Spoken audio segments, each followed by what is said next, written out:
All welcome to concept clarity by Tamil. ரீசெண்டா news paper படிக்கும்போது judicial crunch அப்படிங்கிற ஒரு டேர்ம் வந்திருந்தது. இந்த டேர்ம் யூஸ் பண்ணி உங்களுக்கு வந்து வேர்டு பிரேக் டவுன் அப்படிங்கிற ஒரு டெக்னிக் வந்து சொல்லி தரலான்னு இருக்கேன். Judicial crunch. ஜுடிஷியல்னா என்ன? ஜுடிஷரி சம்பந்தப்பட்ட, நீதித்துறை சம்பந்தப்பட்ட. நம்ம வந்து சாப்பிடும்போது ஏதாவது ஒரு பொருளை வந்து பல்லுல வச்சு கடிக்கிறோம் இல்லையா, அது கிரன்ச். நெரிக்கிற மாதிரியான ஒரு விஷயம் வந்து ஜுடிஷரியில இருக்கு. அததான் வந்து ஜுடிஷியல் கிரன்ச் அப்படின்னு சொல்றாங்க. இதை நம்ம என்ன பண்றோம்? தனித்தனியா எடுத்துக்கிட்டு வேர்டை பிரேக் டவுன் பண்றோம். அதுக்கான மீனிங்கை வந்து கண்டுபிடிக்கிறதுக்கு ட்ரை பண்றோம்.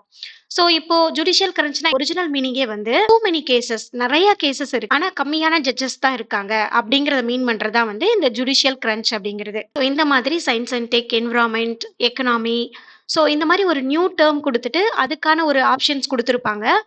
இந்த மாதிரி நம்ம வேர்டு பிரேக் டவுன் பண்ணும்போது ஆப்ஷனலோட வச்சு பார்த்தோம்னா ஆல்மோஸ்ட் நம்மளால ஆன்சரை வந்து டெரைவ் பண்ணிட முடியும். நியூ டேர்ம் மாதிரி எது வந்தாலும் நாங்க பயப்பட வேண்டாம். ஜஸ்ட் வந்து பிரேக் டவுன் பண்ண ட்ரை பண்ணுங்க. அந்த வேர்டை எப்படி பிரேக் டவுன் பண்ணி ஃபைனல் ஆன்சரை எப்படி அரைவ் பண்றது அப்படின்னு சொல்லிட்டு பார்க்கலாம். Judicial review. ஜுடிஷியல்னா ஜுடிஷரின்னு ஆல்ரெடி பார்த்துட்டோம்.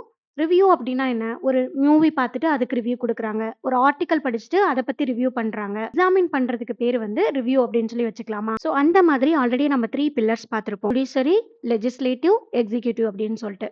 ஜுடிஷரி மத்த லெஜிஸ்லேட்டிவ், எக்ஸிக்யூட்டிவ் பண்ற எனாக்ட்மெண்ட் ஆர் ஆக்ட் என்ன பண்ணாலும் சரி, அதை பத்தி ரிவ்யூ பண்ணி சப்போஸ் அந்த ஆக்ட் வந்து வயலேஷன் ஆஃப் கான்ஸ்டிடியூஷனா இருக்கு அப்படின்னா அதை இன்வாலிட்னு சொல்றதுக்கு, அன்கான்ஸ்டிடியூஷனல் சொல்றதுக்கு, இல்லீகல் சொல்றதுக்கு ஜுடிஷரிக்கு இருக்க பவர் தான் வந்து ஜுடிஷியல் ரிவ்யூ அப்படின்னு சொல்லி சொல்றோம். சோ எக்ஸாம்பிளுக்கு எந்தெந்த கேஸ்ல எல்லாம் ஜுடிஷியல் ரிவ்யூ பெருசா பேசப்பட்டிருக்கு அப்படின்னா, Golaknath case, Kesavananda Bharati case, Minerva Mills case. இன்னொரு டேர்ம் என்னன்னு பார்த்தோம்னா ஜுடிஷியல் ஆக்டிவிசம். இதை வந்து ஜுடிஷியல் ஆக்டிவிசம்னு சொல்லலாம், ஜுடிஷியல் டைனமிசம்னு சொல்லலாம். சோ இங்க நம்ம வேர்டு பிரேக் டவுன் பண்ணணும் அப்படின்னா judicial activism.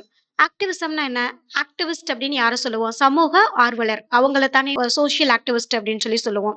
So same as இங்க வந்து ஒரு ஜுடிஷரி ஆக்டிவா எடுத்து ஒரு விஷயத்தை ஆராயறதுக்கு பேரு ஜுடிஷியல் ஆக்டிவிசம். அதுக்கு பெஸ்ட் எக்ஸாம்பிள் என்னன்னா பில் சொல்லலாம். Public interest litigation. Next term judicial restraint.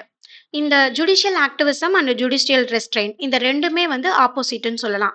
அது வந்து ஆக்டிவிசமா இருக்கணும். ஏதாவது ஒரு இஷ்யூ கொண்டு வந்தாங்கன்னா அதை எடுத்து அவங்க வந்து எக்ஸாமின் பண்றது.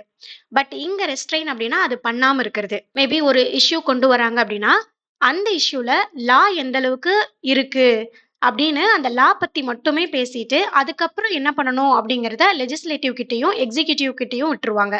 சோ இதுதான் வந்து ஜுடிஷியல் ரெஸ்ட்ரெயின்ட். சோ இந்த மாதிரி எந்த நியூ வேர்டு வந்தாலும் பயப்படாம வேர்டு பிரேக் டவுன் அப்படிங்கிற ஒரு டெக்னிக்கை யூஸ் பண்ணி பேஸ் பண்ணி பாருங்க. கண்டிப்பா கிளிக் ஆகும். டிவைக்யூ பார்க்கும்போதும் இந்த மாதிரி டேர்ம்ஸ் வந்தா உடனே ஆப்ஷனோ ஆன்சரோ பார்க்காம நீங்களே டெரைவ் பண்ண ட்ரை பண்ணுங்க.